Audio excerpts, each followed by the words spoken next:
லஞ்சம் கொடுப்பது குற்றம், லஞ்சம் வாங்குவதும் குற்றம். இது தெரிந்தும் கொடுக்கிறான் லஞ்சம்.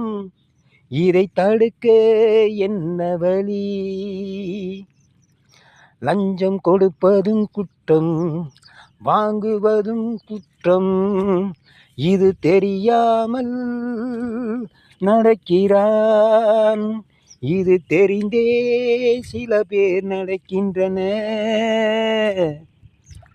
தடுக்க வேண்டும் லஞ்சம் கொடுப்பதை.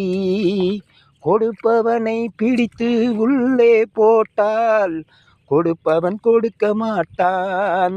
அங்கே லஞ்சம் என்பது இல்லாமல் போய்விடும்.